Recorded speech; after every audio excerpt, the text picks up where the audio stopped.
දෙමළ අලුත් අවුරුද්දට සිය ගම්බිම් බලා යන ජනතාවකින් ඊයේත් කොළඹ නගරය පිරී පැවතුණා. ඒ කොළඹ කොටුව දුම්රියපල සහ පිටකොටුව ලංගම සහ පෞද්ගලික බස් නැවතුම් පොළවලයි. කොටුව දුම්රිය ස්ථානයේ ඊයේ රාත්‍රියේ පැවති තත්ත්වයයි මේ.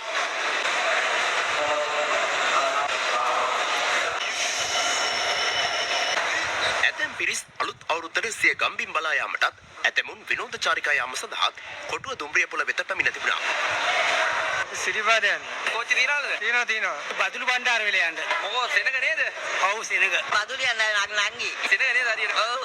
යන්න පුළුවන් වේද? පුළුවන්. කෝච්චි තියනව නේ මවුලක් නැහැ නේ? නෑ ඒ මවුලක් නෑ. අතපතේ වැඩි නේ? සෙනග නේ? ඔව් ගොඩාක් සෙනග. අපේ ට්‍රේන් එක නම් මදි.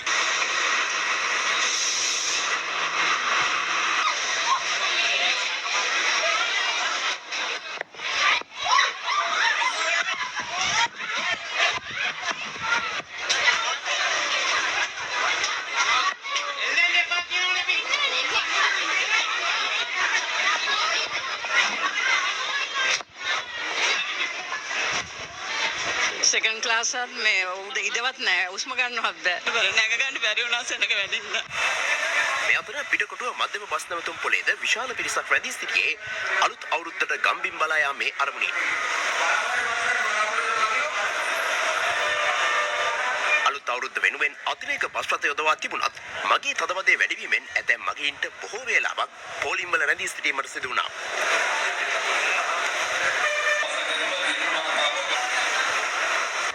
අඩුයි ටිකක් බස්. විශේෂ බස් රථ දානවා කියලා දාලා තියෙන්නේ. ඒක තාම දැනගන්නේ නැහැ. නෑ භාගෙන් භාගෙ තියෙනවා. සෙනග තමයි වැඩි නේ. ඔව් සෙනග පොඩ්ඩක් වැඩි. බස් තියනද බෑ භාගෙන් භාගෙට කිව්වා. ඔව් බස් තියන්නේ. මම පොලිම් ඉන්නවා. සෙනග වැඩි. ඔක්කොම වැඩි.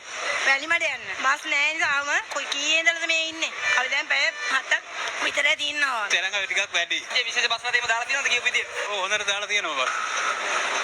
මේ අතර බැස්තියන් මාවත පෞද්ගලික බස් නැවතුම් පොළද ඊයේ රාත්‍රියේ ගම්බිම් බලා යාමට පැමිණි මගීන්ගෙන් පිරී ඇති ආකාරය අප කැමරාවල මෙලෙස සටහන්ව තිබුණා.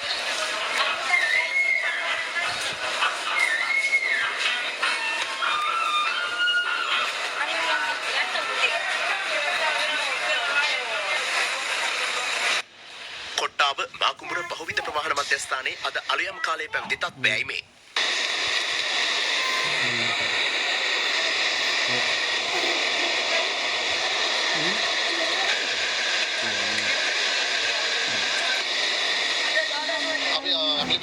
බස් අද ගොඩ කල බස් කොට අඩුයි අය.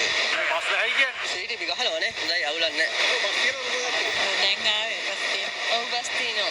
හොඳයි. සීමරාන්ට තාම බස් එක නැහැ මොනවාද බස් එක. බස් නැහැ ඉතින් මේ පෝලිං වල ඉන්නවනේ නැති නිසා. ඊයේ දවසේ ඇතුළත 15000කට ආසන්න සංඛ්‍යාවක් මෙම මාග්මොර් බස් පරියන්තයෙන් පිට වෙලා තියෙනවා. හෙට දවස් 13 වෙනිදා දවස පුරාම බස් රථ අපි මේ ස්ථානයේ යොදවනවා. 14 වෙනි දිනත් ඒ වරුව පමණක් දෙනක ආවොත් බස් රථ යෙදවීමේ හැකියාවක් වෙනවා.